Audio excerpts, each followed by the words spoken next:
Hi everyone, here's some of what's heading your way tonight to your News at 9. A Kansas man is arrested in Springfield, Missouri after a shooting at a nightclub. Plus, going to take you to the latest search for two missing teenagers. Some vaccine providers are having to waste some of the doses of vaccine they've received. I'm Chris Warner. We're going to tell you what's going on with that and how you can help. Doug Hetty is weather. Jacob Leonard has sports. This is KOAM News at 9 on Fox 14. The four states' most watched news starts now. Thank you for joining us tonight. I'm Jordan Abbey. Looks like thunderstorms for many of us tonight. Meteorologist Doug Hetty joining us now. Yeah, we've had a few thunder showers out there throughout the evening hours, but again, for us today, another warm and very windy days. We did go all the way up into the upper 70s, above our average high again of 73 degrees. But look at the rain increasing. Most of this has been fairly light. There has been a little bit of thunder and lightning within this batch of showers, which is rolling through, but this will pick up, become a little bit heavier as we go through the overnight hours for us tonight. I'm not really anticipating anything too strong or severe, which is good news, but a lot of rain tomorrow. We'll break that down for you here in a bit. Doug, thank you. See you in a little bit. A man from Joplin died after his motorcycle crashed over the weekend in Newton County, Arkansas. Officials say Orville Nelson was traveling on Highway 7 when his motorcycle skidded off the road, hit a bluff, then flipped. Nelson was 65 years old. A man from Coffeyville, Kansas, charged with a shooting outside Zan nightclub in downtown Springfield, Missouri, is claiming self-defense. Jawan Thompson right there told an investigator he and two friends were spending a night out on town. He says they didn't have any problems when they went into the club Saturday night. Thompson told the investigator he got a gun from his car, though, after leaving the club because he says he felt safer. Outside Zan's, Thompson says a man hit him in the face with what he believed was a gun. At least two others tackled him. Thompson fired a couple of shots. A bullet hit one man in the side. Thompson is now being charged with first-degree assault, also armed criminal action. Authorities in Oklahoma today dug up a root cellar at a home in Pitcher as they search for the remains of Ashley Freeman and Laura Bible, who have been missing now for more than 20 years. Investigators believe the girls were kidnapped and murdered, but their bodies have not been found. The home used to belong to David Pennington, one of three suspects in this case. Pennington allegedly threatened to beat his ex-wife and stepdaughter if they looked in the cellar, which led authorities to want to investigate it. The longer it gets, people remember more. People that was in the drug world 20 years ago now are grandparents or parents, and their lives have changed, and they start remembering stuff. So far, authorities have not found anything at the site. Last year, a judge sentenced Ronnie Busick to 10 years in prison with 5 years of probation after Busick pled guilty to accessory to murder for the girl's disappearance, as well as the deaths of Danny and Kathy Freeman. Some area vaccine providers face an issue they're trying to avoid: wasting vaccines. KOAM's Chris Warner tells us what local health providers are seeing. Prater's Pharmacy in Webb City offers COVID-19 vaccines. However, they're running into an issue of people not making their appointments. Missed appointments affect all of us, not just the pharmacies. It affects the hospitals and other providers that are vaccinating because these vials do not have preservative in them. So if there's 10 doses in a vial, we need to make sure we have 10 people lined up because it's got to be used within 12 hours of opening. That leads to wasted vaccines. If somebody doesn't show up or cancels at the last minute, to avoid wasting doses, we're then kind of searching for somebody else that can come in and get it immediately. If we can't do that, the dose is wasted, unfortunately. Prater says the other issue is people not coming in for scheduled second doses. If somebody doesn't show up for their second dose, it's pretty much wasted, because if we were to use that as a first dose for somebody, we couldn't guarantee that we would have a dose, their second dose, for them, just because of the way the government sends the vaccine automatically for the second dose. We reached out to other providers in our area and got some mixed responses. Some say they've wasted no vaccines to just a few. Others have wasted higher amounts, close to 30. Prater says there's one thing you can do to prevent providers from wasting vaccines. So if you have an appointment with any provider for your vaccine, I would just ask that you keep that appointment, even if something comes available sooner. We're not trying to be rigid about that. It's just there's a lot of planning involved, and if you do cancel that appointment, we do need to fill that spot or the vaccine will go wasted. In Webb City, Chris Warner, KOAM News. Prater says once a vaccine vial is opened, it can't be transferred to another facility or put back into cold storage. Kansas Governor Laura Kelly says it's a step toward a return to normalcy. The governor today signed an executive order that gives licensing agencies the flexibility to start reimposing license renewal deadlines, also those fees. That all takes effect on May 28th. Last year, Governor Kelly put a temporary hold on those deadlines because of the pandemic. But the governor says now that people are getting vaccinated, state agencies should be able to safely reimpose those deadlines. You may be able to breathe a little bit easier if you've gotten your full COVID vaccine. The reason is because of the protection against the virus and new CDC guidelines, relaxing mask wearing for those with the shot. President Biden says it's all a good reason for people without the vaccine to hurry up and get one. Fox News correspondent Lauren Blanchard has more now from D.C.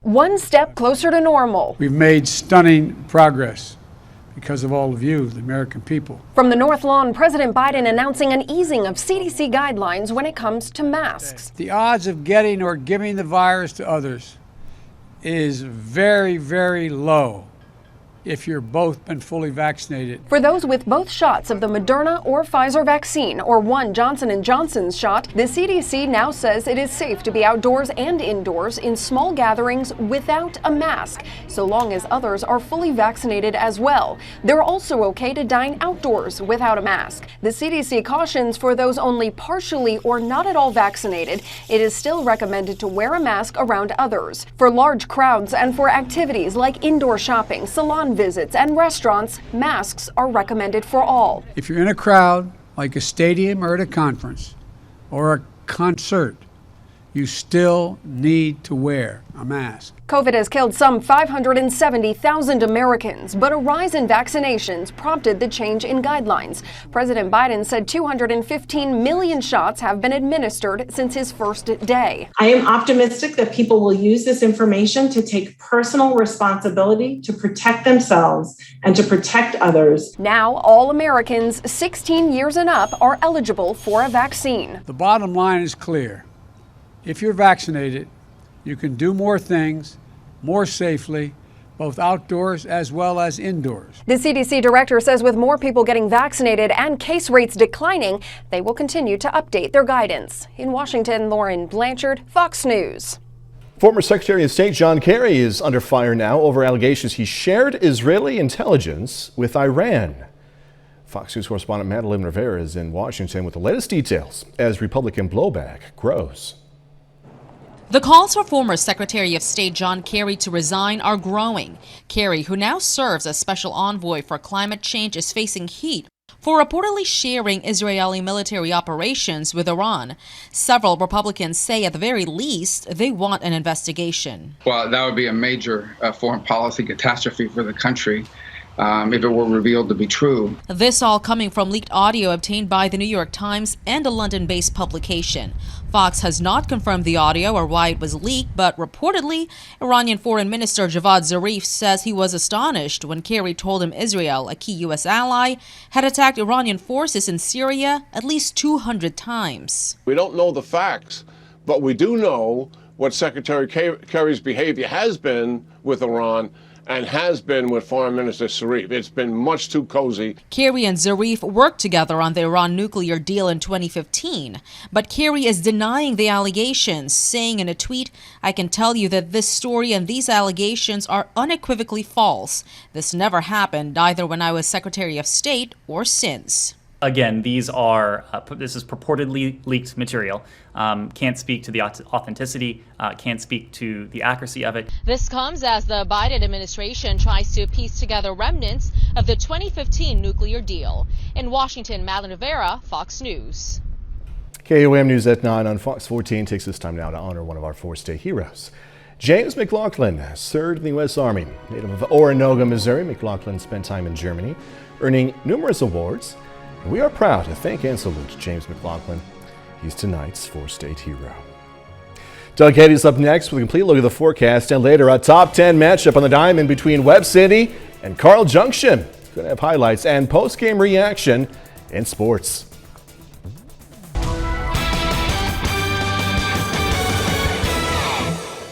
Well, it turned out to be another warm and windy day for us today. A lot of clouds throughout most of the day, so we didn't get much in the way of sunshine. Then we've started to get some rain, some showers, even a few thunder showers over the past few hours. And rain is definitely in the forecast tonight, tomorrow, even into tomorrow night. Heaviest looks like it's going to be along and south of the I-44 corridor, and that's why there are flash flood watches in effect across I-44 and south of the corridor for about the next 36 hours.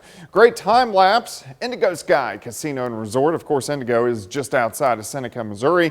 All the clouds throughout the day. Most of the day was dry until the past couple hours when we've started to see some showers kind of sneaking in, but temperature is still warm, anywhere from upper 60s to near 70 degrees. We're just not going to drop off much tonight. We'll drop back a few more notches, and that should be about it. It's also been very windy all day long. The winds, they're still kind of gusting out there, 20, 25, but they aren't as strong as what we had earlier today. And thankfully, they will die down a little bit tonight and then into the daytime hours tomorrow. Look at the rain that has been increasing over the past couple hours. This has mainly been light to moderate rain, but there have been a few rumbles of thunder out there. Nothing strong, nothing severe. I really don't think we're going to see it just due to this initial batch that kind of has rolled through. Kind of stabilizes our atmosphere just a little bit. But if we go ahead and zoom in, you can see where there are some pockets of moderate rain, really from Chanute, Parsons over toward Independence, west of Miami, and then a few pockets in southwestern parts of Missouri.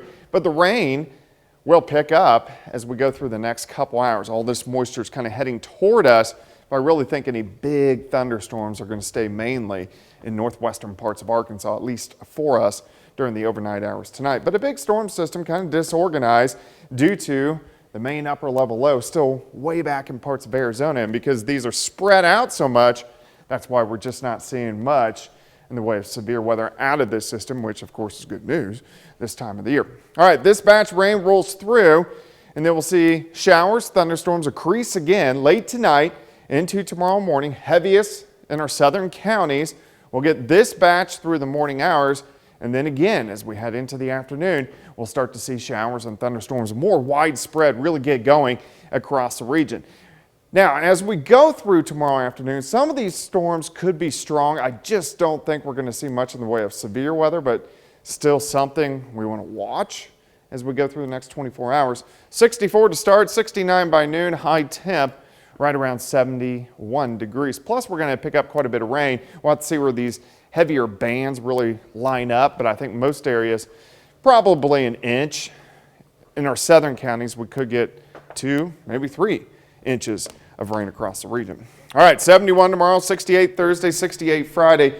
Weekend looks good. We do need to watch for thunderstorms late Sunday into Monday, but temperatures overall pretty good. Yeah, looks like we don't need the rain. Is that accurate to say? Yeah, we're above average, but we always dry out in summer. Summertime, yeah. All right, so we'll see you in a little bit. Thank you so much. Coming up, new details on another fatal police shooting. Andrew Brown's family says he was shot 5 times during his fatal encounter with deputies. I'm Griff Jenkins in Elizabeth City, North Carolina. I've got the details of the independent autopsy coming up. Authorities have launched a federal investigation into the deputy-involved shooting of Andrew Brown Jr. in North Carolina last week. And while the state has not yet released its autopsy findings, the family is revealing what was found in an independent autopsy. Fox News correspondent Griff Jenkins is in Elizabeth City, North Carolina with these details. The family of Andrew Brown Jr. says he was shot 5 times, including one fatal shot in the back of the head. That is the fatal bullet wound that was described in the death certificate as a penetrating bullet wound to the skull. And that was the cause of death. This, according to an independent autopsy released nearly a week after Brown was fatally shot by deputies as they attempted to serve drug-related warrants on him. The pathologist who was hired by the family and conducted the examination says the bullet penetrated his skull and brain. The projectile was recovered in his brain. It never exited. The report adds there were 4 other wounds to his right arm. 2 penetrated the skin. The family's lawyers also released a copy of his death certificate, labeling his death as a homicide with the cause as a, quote, penetrating gunshot wound of the head. Peaceful protesters gather in the streets of Elizabeth City for another day, their calls to publicly release body camera footage from the incident growing louder after Brown's family was able to privately view 20 seconds of the video. The sheriff filed a motion with the court to make the footage available to the public. The petition is expected to be heard in court on Wednesday. We will comply with the judge's order. And the FBI has launched a civil rights probe into Brown's death. Meanwhile, his funeral is scheduled to take place on Monday. In Elizabeth City, North Carolina, Griff Jenkins, Fox News. Just ahead, some businesses across the country say they're going to require employees to get that COVID-19 vaccine. No jab, no job. That's what some employers are telling prospective hires. Fox Business Network's Lydia Hugh is in New York City with the details. Employers are starting to require vaccinations of current and prospective employees. And legal experts say that failure to comply could mean a prospective employee gets passed over for a job, or a current employee could ultimately face termination. And while the mandates, they say, are legally permissible, they also say that encouraging the vaccines is the better course. Listen to this. There seems to be more leaning in that direction toward requiring the vaccine, but I still think it makes a lot of sense to do it in a way that helps everybody work with something we can all agree on. And then it's a lot easier to arrive at those next steps, whether it's just to encourage the vaccination or to mandate it.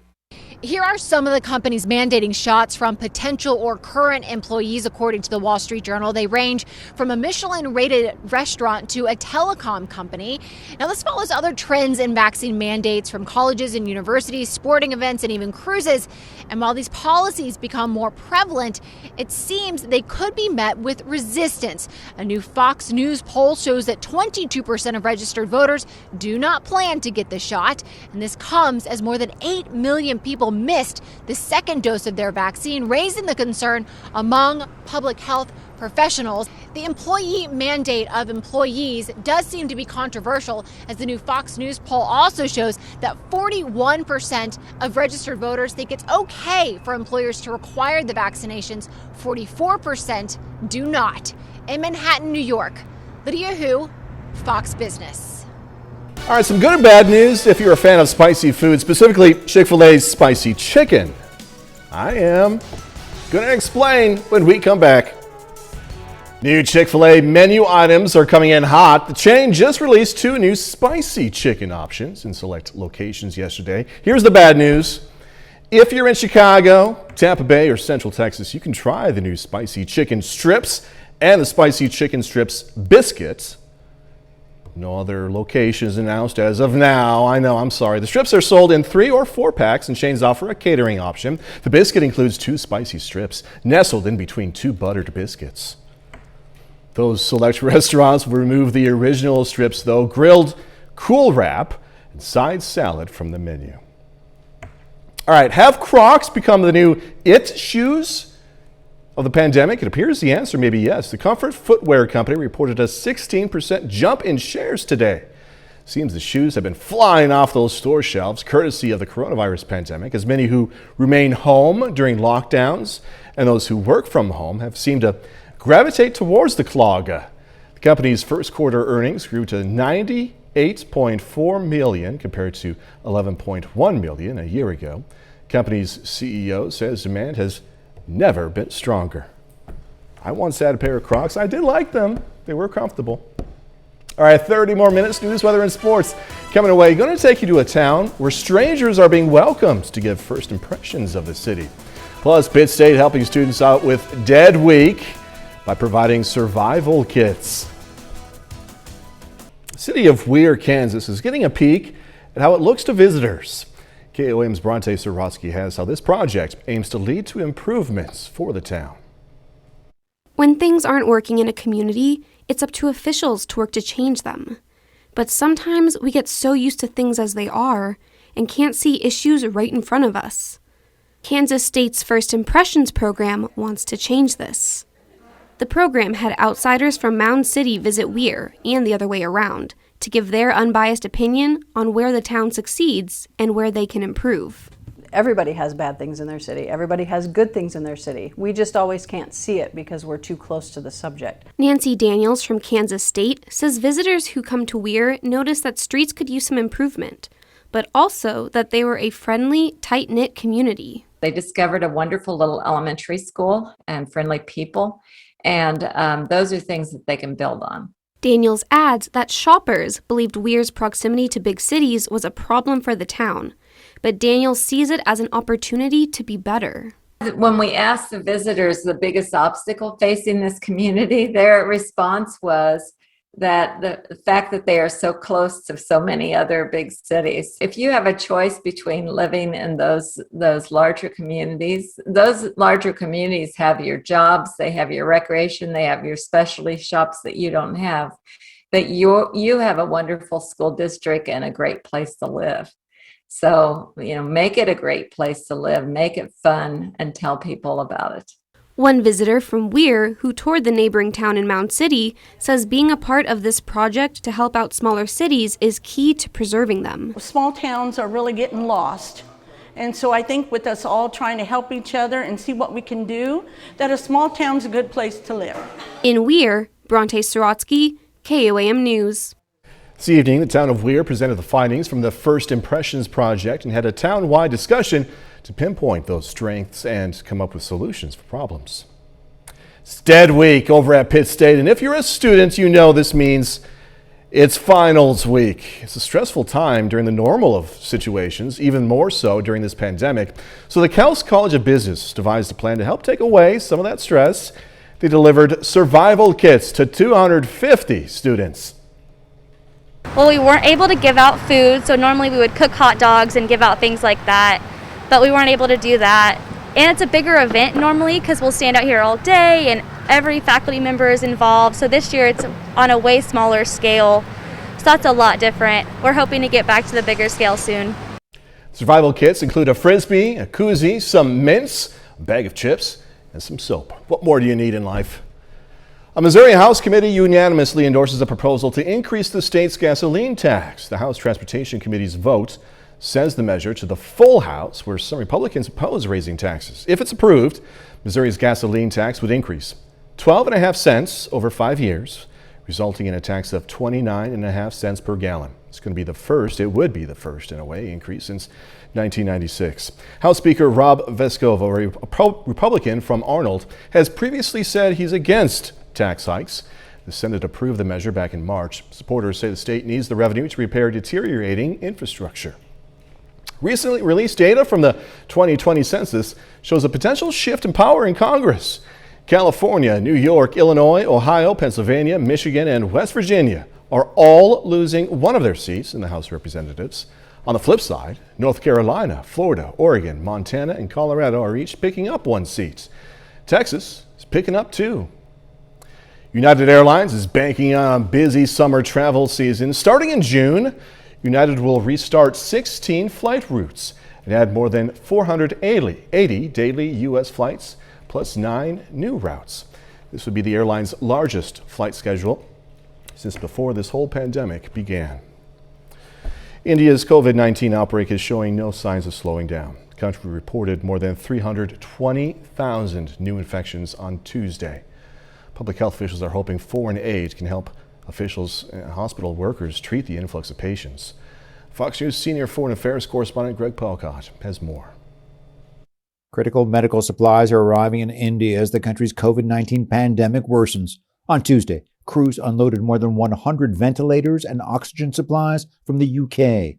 Additional aid is on the way from France, Germany, and the U.S. We are working to deploy resources and supplies, including therapeutics, rapid testing kits, ventilators, PPE, and raw materials that are needed to manufacture vaccines in India. The supplies come at a critical time for the country's hospital system. COVID-19 patients are being turned away due to a shortage of ventilators and beds. Hotels and train cars have been converted into critical care facilities to treat more patients. We have patients who are waiting here for 2 days.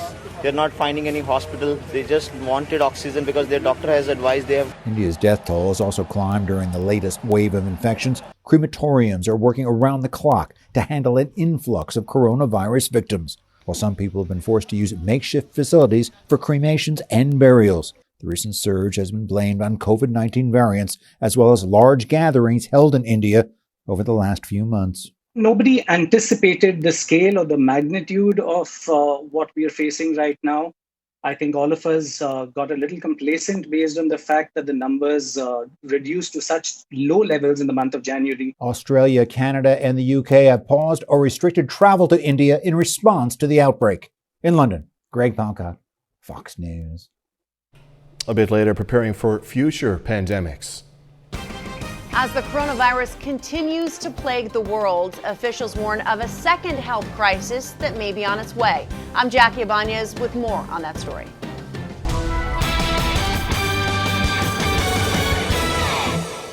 Well, it turned out to be another warm and windy day for us today, and we've had some showers, even a few thunder showers, which have been popping up over the past couple hours. And we are going to get some heavy amounts of rain tonight and into tomorrow, and then starting to taper off tomorrow night. But the heaviest of the rains are going to be really along and south of the I-44 corridor, and that's why we do have flash flood watches, which are in effect tonight, tomorrow night, into Thursday morning. All right, pretty good time lapse. Indigo Sky Casino and Resort.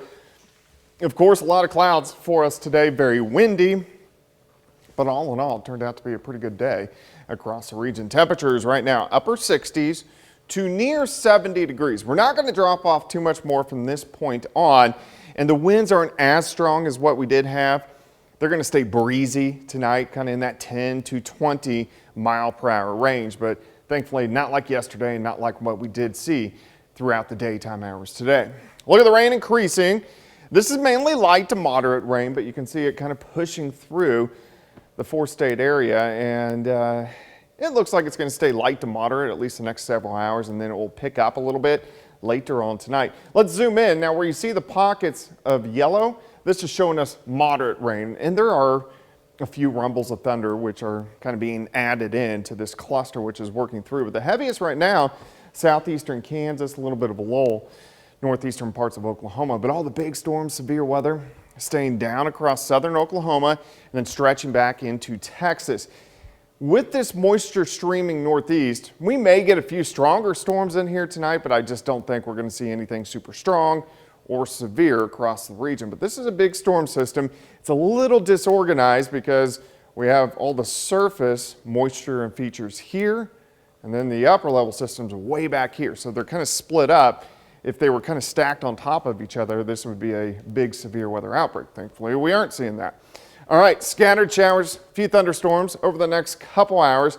A little bit of a break. They increase again late tonight into tomorrow morning. Heaviest rain kind of where that flash flood watch is, along and south of I-44. And then it's really just periods of showers and thunderstorms. You can see these through tomorrow morning and then just continue to increase as we go through the daytime hours. Lightest rains kind of back across southeastern parts of Kansas. So by tomorrow afternoon, it really kind of comes together and we just have pockets of showers and thunderstorms. Some of these could be strong. Not really looking at severe right now, but they could definitely be strong. Showers, thunderstorms continue into tomorrow evening, and then finally after midnight, these will start to taper off just a little bit. Rainfall amounts, depending on these heavier bands set up, a lot of areas half an inch to an inch, but some areas are going to get 2 or 3 inches of rain out of this next storm system, which is rolling through. 71 tomorrow, 68 Thursday. Friday looks good, 68. Saturday looks good. Some thunderstorms trying to work back in late Sunday into Monday. Again, you know, it was cloudy. You said this earlier. It was cloudy. The wind was there, but the temperatures were warm. Yeah, they were nice. Yeah. All right, Doug, thank you. Coming up in sports, the Joplin Outlaws are looking for host families for the summer. How you can help. Plus, the Webb City girls aiming to stay unbeaten in conference play against league rival Carl Junction. Jacob Leonard has that and more next.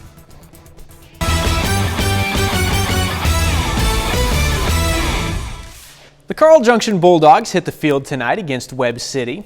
And not only is it a rivalry game between the two COC schools, but it's a matchup of two of the best teams in the state. Webb City ranked number 2 in Missouri Class 5 right now. CJ's number 6. At the top of the first inning, Matt Woodmansee goes the other way. Brings in Tragan Parker. Webb City on the board first. In the second inning, this is a big one for the Cards. Jeremiah Leeming pulls it into left. Eli Goddard rounds third and scores. Webb City gets 3 more in the second. Moving on to the fourth now, runners on the corners for Dylan Eck. Beautiful squeeze bunt there. Noah Southern beats the tag. Bulldogs get their first run.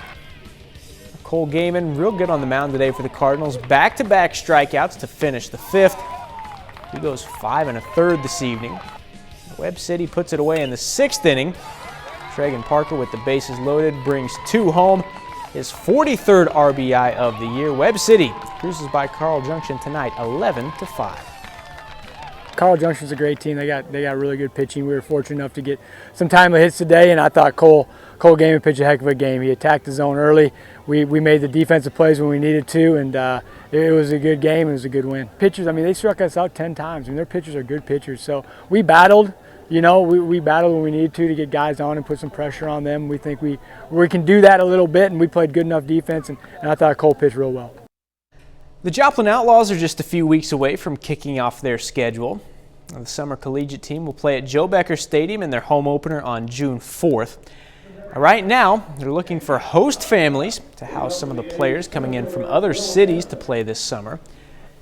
General Manager Mark Rain says they currently have 6 or 7 players who are still looking for a place to stay. All these players have been away to school. They know how to take care of themselves. They know how to do their own laundry. They know how to, find food, get a meal, that type of stuff. I knew if my kids were going somewhere, I would want them to have a great place to stay. And I know we have a lot of really great families here in this Joplin area and could easily open their homes to someone like this. Families interested in serving as hosts this summer can contact Rains directly.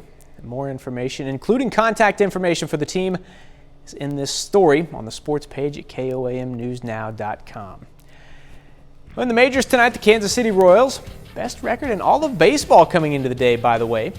They're in Pittsburgh with an H facing the Pirates. The Royals only managed to score once, falling 2-1 tonight. In the National League, Cards try to even the series with the Phillies this evening. St. Louis does get it done, 5-2. The Webb City girls soccer team sits in first place in the COC coming into the day. The Cardinals are 4-0 in league play and 14-2 overall. Webb City aims to stay perfect in the league, hosting the rival Carl Junction Bulldogs this evening. 21st minute here, Cree Vaden in Bulldog territory, but Chrissy Figueroa slides in to stop it. It's scoreless after 20 minutes. Later in the half, Lauren Burgess with the ball. She takes the shot, but Delaney Duke got a hand on it. We're still scoreless at half. A 59th minute now. Ania Bimo with the shot on goal, but Figueroa there for another stop. Both teams still looking for the first goal. The Cardinals are going to be the ones to get it. 63rd minute, Haven Stanley finds the back of the net on the free kick, and that was the difference. Webb City now 5-0 in the COC and 15-2 overall. It feels great. It feels great.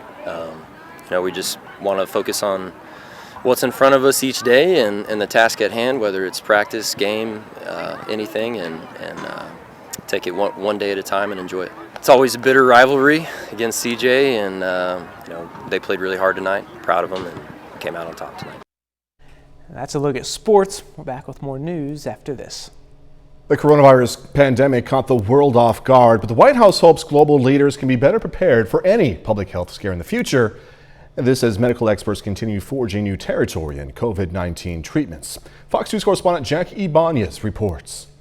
At the same time that the world works to get through this pandemic, we also know that we must prepare for the next. It's on to the next. Vice President Kamala Harris urging members of the United Nations to look ahead to combat any future health crisis. With more than 3 million deaths globally, COVID-19 has shown the world that we're all in this together. And Harris believes every country needs to make fundamental changes to their health care system to prevent another catastrophic outbreak. We need a system that can quickly produce more supplies and stage them around the world without hesitation. A new virus like COVID-19 meant health workers needed to devise new procedures to treat it, leading medical experts in the U.S. to start using antibody drugs to help patients struggling with symptoms. Monoclonal antibodies are antibodies created in the laboratory that are that are directed against the virus that causes COVID-19. For at-risk patients, this therapy can decrease hospitalization by 60 to 70%. 30-year-old Priscilla Medina from New York City is one of many people who benefited from an antibody infusion. I was coughing so much I couldn't catch my breath. I had high fevers that I still couldn't break, and it was at the point that I said I need to go to the hospital. This particular antibody treatment is given through an IV, which is not widely available. Scientists hope to one day develop a pill to help more COVID patients receive faster treatment. Jackie Ibanez, Fox News. Gonna check out the Game of Thrones prequel, plus some other Hollywood news coming up. A House of Targaryen comes together and Nicole Kidman helps heal strangers. Fox's Ashley Dvorkin has the latest in the Hollywood Nation. West Side gives a first look. Kidman channels her inner health guru, and the dragon-riding royals take flight in the Hollywood Nation. My reign has just begun. Production on HBO's Game of Thrones prequel, House of the Dragon, has officially begun. The network shared behind-the-scenes photos of the cast all together and socially distanced during a table read and revealed which character each actor will play. It is based on George R.R. Martin's 2018 book Fire and Blood and will tell the story of House Targaryen set 300 years before the events of Game of Thrones. The series will debut sometime in 2022. Welcome. Hulu released the trailer to 9 Perfect Strangers, revealing a star-studded cast that includes Nicole Kidman, Melissa McCarthy, Michael Shannon, Luke Evans, and Regina Hall. The limited series is based on the best-selling book of the same name. Kidman is on board as producer and stars as the lead. She plays a mysterious director of a boutique health and wellness resort that promises healing and transformation to 9 stressed city dwellers looking to better their lives. And get ready to rumble with the Jets and the Sharks. The first trailer to Steven Spielberg's remake of West Side Story is now available to check out. The big screen reboot of the Broadway classic features Ansel Elgort and Rachel Zegler as leads Tony and Maria. It tells the classic tale of 2 street gangs and young love in 1950s New York City. The film arrives in theaters December 10th. In Hollywood, Ashley Dvorkin, Fox News.